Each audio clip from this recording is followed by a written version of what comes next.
In 2007, Melinda Russell signed up for a 15-month tour as a military chaplain. Wherever the soldiers go, you go, and you help them and you give them comfort and you let them know, hey, you've got somebody that cares about you. Like any chaplain, Russell organised the worship services, wrote sermons and gave spiritual guidance. As Russell's battalion deployed in Iraq, her role intensified. Soldiers turned to her for counsel in dealing with death, loss and the daily trauma of the battlefield. And she took on the role of monitoring their mental health and stability. But it wasn't until Russell's personal assistant and bodyguard became suicidal that the job became too much. All of a sudden, he's killed himself. I didn't prevent it. And then I also had the images of identifying his body and cleaning up the room. He used his M16, so it was obviously messy. Then there was the issue of, his family and the pictures of his children and, all that loss and that grief. Russell was medevaced out of Iraq. After taking 2 months off, she finished her tour of duty and was eventually medically discharged. So Russell came to El Paso to work with soldiers transitioning back into society. At Fort Bliss, there were 3 other suicides that I had to deal with. So every time somebody died and they killed themselves, it was just that reminder, and I just kept going back to that room and the loss of my assistant. So that's where the PTSD came in. Despite the trauma, Russell says the therapy, regular counselling sessions and medication she got while on active duty left her in a good place. But things changed when she sought care from the VA. The counselor ended up, quote, falling in love with me.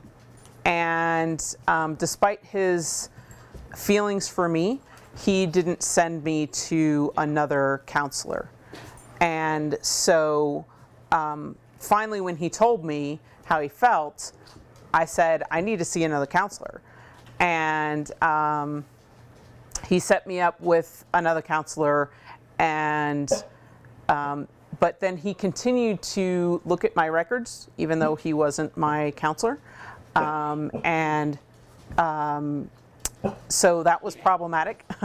And then he called me, or he was texting me, and was very depressed and suicidal. And then there were the wait times. Repeated cancellations left Russell waiting as long as 7 months between therapy sessions.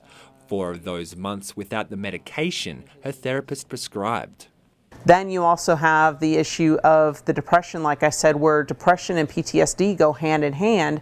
You have the suicidality and a huge problem of PTSD patients ending up killing themselves because they don't have the right medications on board, they're not seeing a psychiatrist, or they're not seeing a counselor that can truly help them. After repeated complaints and attempts to get the VA to improve the quality and frequency of her care, Russell reached out to then-campaigning Congressman Beto O'Rourke of Texas's 16th District. The VA survey he commissioned found an average of 71 days elapsed between a veteran's request for an appointment and then seeing a mental health care provider.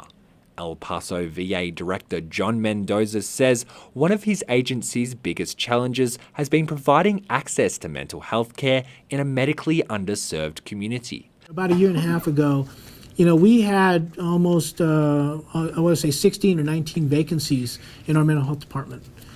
And it's very difficult to provide access when you have those number of vacancies. He says now most of those vacancies have been filled, and the El Paso VA's internal audit as of May 15th this year showed 93% of appointments were scheduled within 30 days. We're going to actually be twice a month having our wait times posted. Oh, really?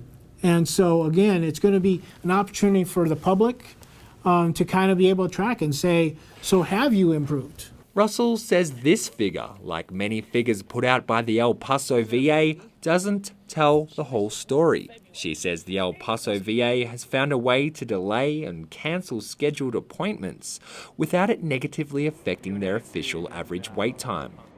They will very often put down that the client canceled instead of that the VA canceled it.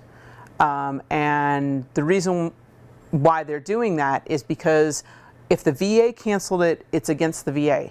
Whereas if the client canceled it, if the veteran cancels it, then it's against the veteran. Mendoza says he's not aware of this happening.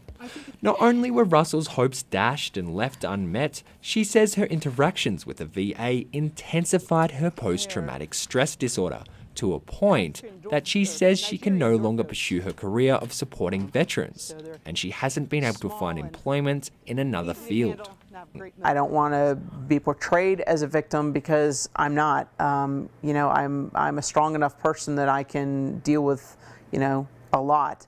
But having to work through the things at work in terms of the suicides, and then also having to feel like I was responsible for my own counselor's life because of his suicidality, put me in such a position where I couldn't handle all of it at the same time. Russell says she had been asking the VA to arrange alternate mental health care outside the VA system. That was only recently received following Congressman O'Rourke's involvement in the issue. For KRWG, I'm Simon Thompson.